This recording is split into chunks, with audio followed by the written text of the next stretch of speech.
Welcome to Counterpoint. I'm Tanya Granick-Allen. If you live in British Columbia, Manitoba, Ontario, Prince Edward Island, or even Yellowknife, then you are in full election mode. Municipal election mode, that is. Canadians in these areas are electing new mayors and new councillors. But for many Canadians, the race on which there is unusually large focus is the school board trustee election. Whether it's public school trustee or in some jurisdictions, Catholic school trustee, there seems to be a lot of attention being paid this election cycle. And why, you ask? Well, a quick perusal of the news headlines might give you an idea. Did you catch the story of a 6-year-old girl being taught by her teacher that there's no such things as boys and girls? Or who could have missed the story about the Ontario teacher who is a biological male but began identifying as a female and is now wearing huge prosthetic breasts to teach class? That last story actually made international headlines. So there are trustee candidates everywhere who are running against what they see as woke agendas of school boards and the provincial governments. But will there be a sea change at the school board? Will voters vote out the school trustees who they believe have protected and promoted wokeness? Will some Canadian school boards mimic what they saw in Loudoun County, Virginia last fall, where parents rallied together against the teaching of gender theory and critical race theory? Well, joining me now to unpack it all is John Hinton O'Brien, Executive Director of the Alberta-based Parents for Choice in Education, and Dr. Teresa Pierre, President of Parents as First Educators, Canada's largest parental rights group. John, Teresa, thank you so much for joining me today. Obviously, this is a heated issue, and I'm somewhat surprised that there's this much attention being paid. So maybe I'll start with you, Teresa. Is it really surprising? Has there always been this keen interest in school board elections? No, I don't think so. And I think what happened in the States in Loudoun County is part of it. People now know that that can be an issue that can swing even a governor's race. Never mind school trustee elections. That it's this in that case that was critical race theory being taught in the schools. We are seeing such focus on the Halton public school district situation that I'm pretty confident it's going to have an influence on the outcome of that election. Okay, and that Halton School Board is where this teacher with a large prosthetic breast is an employee of, or where he or she teaches at. That's right.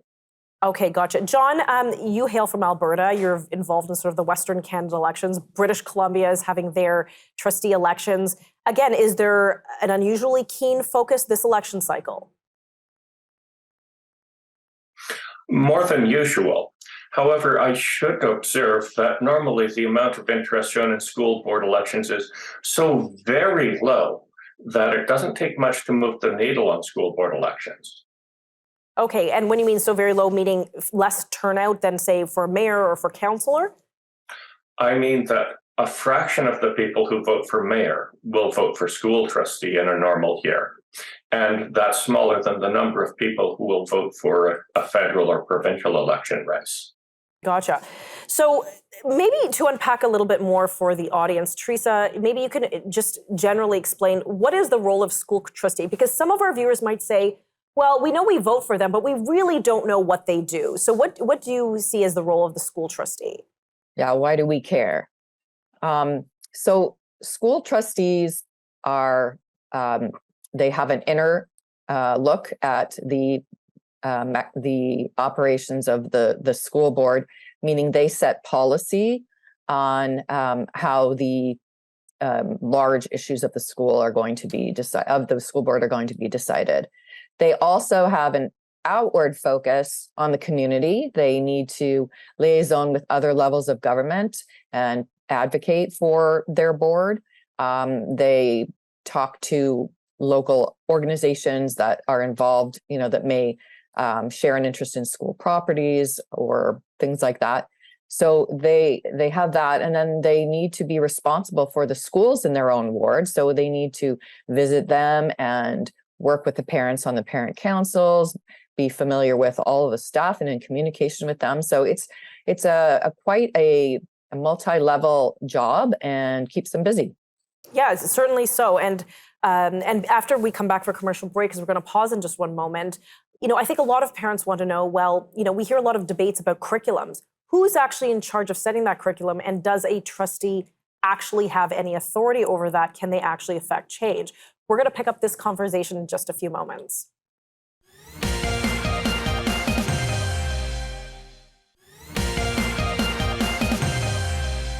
Welcome back. I'm joined by Dr. Teresa Pierre of Parents as First Educators and John Hinton O'Brien of Parents for Choice in Education. We're discussing the trustee school board elections, because if you live in certain provinces in this country, well, you're probably going to the ballot boxes sometime this fall. John, just before we went to commercial break, we were discussing the role of trustee. And I know I get this question fielded a lot from many of viewers and parents. They say, well, can a trustee actually do anything? Like, what is their limitations of power? Can they actually change the curriculum, or are they governed by the Minister of Education? Well, trustees have limitations at both ends of the spectrum. You have to understand that what trustees do is they set policies, which are general directions, and they decide budgets, and they hire the superintendent, who hires and directs everything else. And it's been so since the First World War, more or less. There are things they can't do. They don't decide the curriculum. That's a provincial matter. They don't directly hire teachers, and they don't directly decide if your kid gets into a program. They say what the rules of the game are going to be, and they enforce those rules. It's the superintendent who acts for them and is their only actual direct employee. And there are some things that are above them, like curriculum. Okay, and Teresa, is that the case in Ontario, for example? I would, in a great part, agree with what John just said. However, we do know that in Ontario, there are ways that the whole community can put pressure on the government to change curriculum. So there is a board in Ontario that has a sanitized sex ed curriculum, and that's because parents demanded that. So I would say that if the trustees are in connection with the parents working to see things adjusted, that can happen. Okay. Now, I know sex ed, and maybe it still is, but I remember it being a very heated issue for the last, election cycle. Is sex ed, or the components of the sex ed curriculum, are those still percolating? And if not, what are the issues that are percolating this election cycle? Teresa?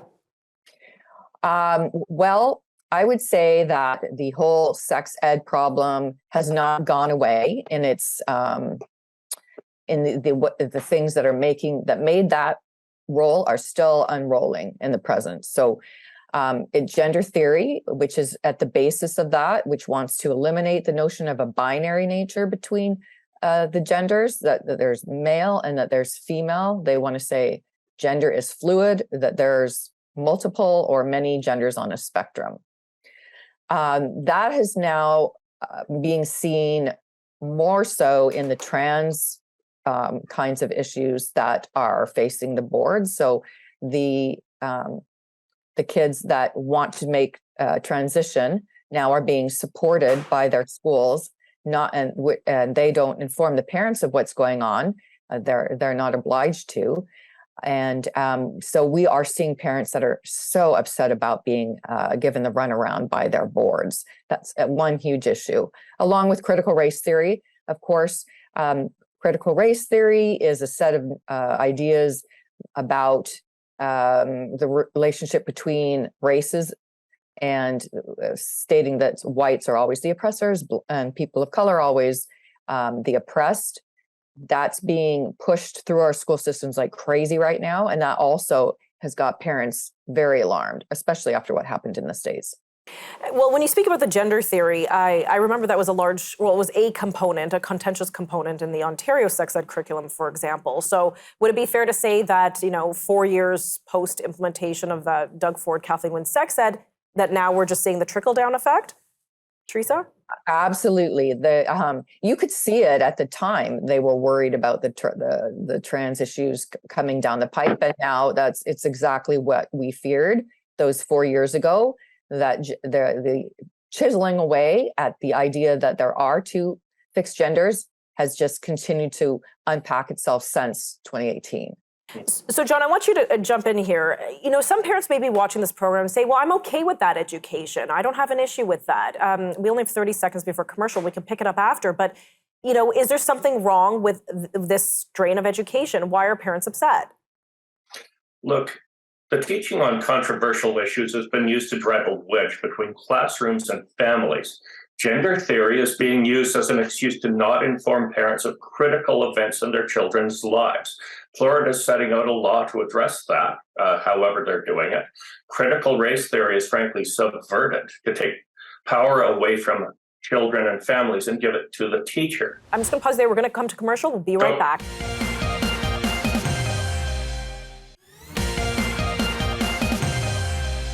Welcome back. We're talking about the election cycle, and you must be wondering, well, which election? Well, if you live in BC or Ontario or Manitoba, places in the Northwest Territories, or even Prince Edward Island, well, you're going to the polls at some point this fall to elect school board trustees as among mayors and councillors and stuff like that.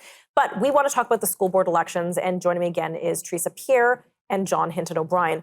John, before we went to commercial break, you know, I asked you, well, what's wrong with this education that some would call woke education? What is so concerning to parents, and why is it, in your opinion, a problem? So it's being used to drive a wedge between classrooms and families. So gender theory is being used as an excuse to not inform parents of things in their kids' lives, right? That's what this law in Florida that people are arguing about is all about. Critical race theory gets subverted. Its purpose is to not oppress people, to give them more power. But it's being used to tell children in the classroom, you should check your privilege and give up your power. But the only person there who's receiving their power is the teacher, who's already more powerful than them. This is a subversion of the idea. And then comprehensive sex education is sexualizing our children at a fairly young age. And there's an argument to be made that that's damaging to children. Now, I recall about 6 years ago, there was a very radical sexual education curriculum introduced in British Columbia, John. And I think it was called the SOGI 123 curriculum. And I know there was a lot of parental pushback. Has that, in your opinion, died down, or do you think this election cycle might reflect some of that pushback? What SOGI 123 gave us was the PRISM toolkit, and among other things. That is a series of lessons for children from K to 12, introducing them to trans and gay rights ideas. And part of the issue with it is that it begins with a legal sounding opinion that says, well, we know that the law says you have to inform parents, but it doesn't really say that if you approach it in this way. So here's how you can offer lessons where you don't have to tell parents what you're talking about.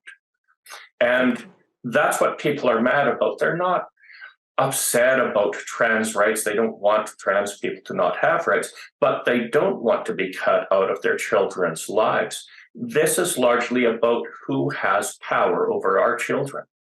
So in Ontario, Teresa, again, among other jurisdictions, but I know Ontario is having their trustee elections. Are parents kind of waking up to that? Or do they feel that their power has been taken away, or they didn't realize their power? Well, parents are very upset in Halton Board, which we talked about before, where the shop teacher is wearing a set of prosthetic breasts and very tight clothing to teach every day. Parents have been protesting there every day since this was made known. So I would say we are getting a lot more pushback than you would normally see in a Canadian school board race. Okay, and I think, and tell me if I'm editorializing this, but I think because there was a visual associated with that incident that was quite alarming, that many people said, "Oh, well, that's different." When we discuss issues like critical race theory, and you're suggesting that there is pushback to that at the school board level, do you think that parents are not do they have a handle on that issue as much as they would a gender theory issue? Yeah, I think that they definitely do. I mean, it came sort of from nowhere, but it is really the same essential problem that the children are being sexualized at school, and the boards just don't seem willing to step in and do anything about this. Now, we've talked to the trustees out, some of them out in that board, and indeed they are not comfortable with all of this, and yet no action has been taken by them up to this point.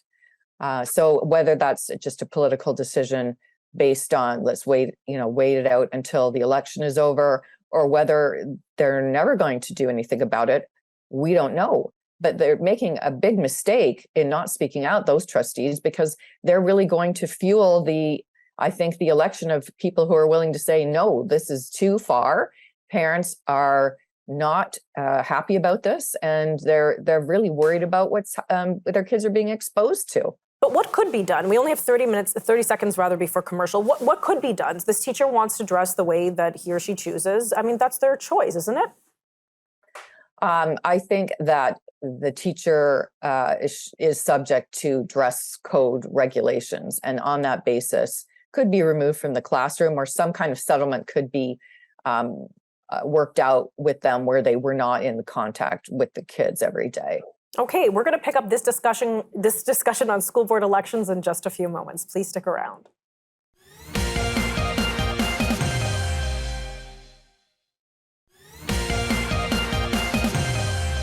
Welcome back. I'm joined by John Hilton O'Brien, Executive Director of Alberta's Parents for Choice in Education, and Dr. Teresa Pierre, President of Parents as First Educators. John, we've heard this phrase over and over again. Maybe some of our viewers are just hearing it for the first time tonight. Woke. What is woke? And especially what is woke in relation to education? All right. Well, it really comes out of education, actually. The most powerful person in educational theory is a guy called Paulo Freire. And about 1970, he came out a book called Pedagogy of the Oppressed, based on his work with oppressed groups in Portuguese-dominated Brazil.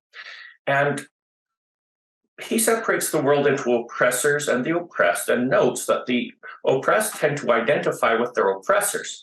And the problem is to wake them up so they understand that they're oppressed and get them ready to do something about it. And there's been a lot of books written, but at the bottom, that's what it means, is to wake up and recognize yourself as being oppressed and go do something about it. And it's resulted in a lot of takes like critical race theory, which comes out of the critical theory ideas that stem from Freire. It comes out with gender theory. And these are things that affect us today in education.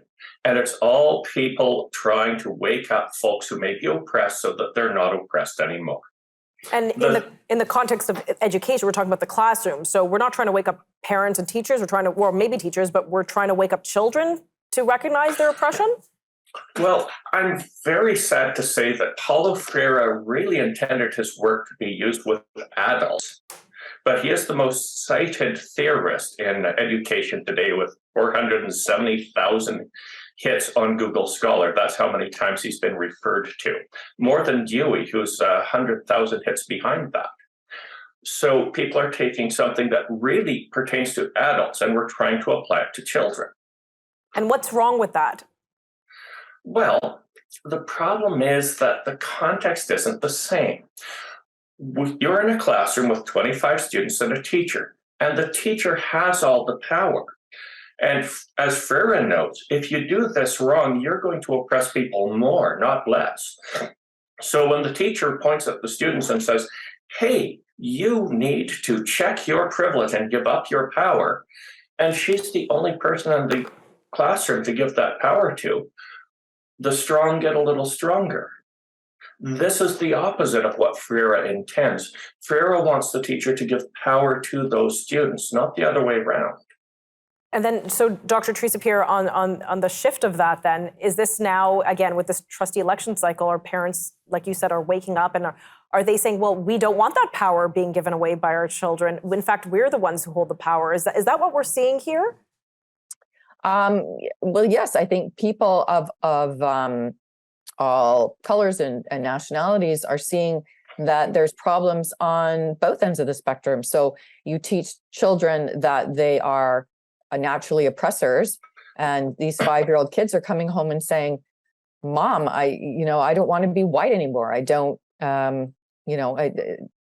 I'm not happy with the skin I'm in. And then the vulnerable, or sorry, rather the people of color are being portrayed as constantly vulnerable and the victims, and that doesn't encourage a lot of self-reliance for those kids. So yeah, parents are very concerned that it's going to create a very troubling social dynamic going forward. So when I hear both of you speak of these issues, I'm not a fan of this woke education. I don't know, is it too simplistic for me to say, can't we just stick to math and science and get back to the basics and stop all of this extra political stuff? Can't we just keep things very simple? Is that in the horizon for children in Canada, Dr. Pierre? Well, I think we have to.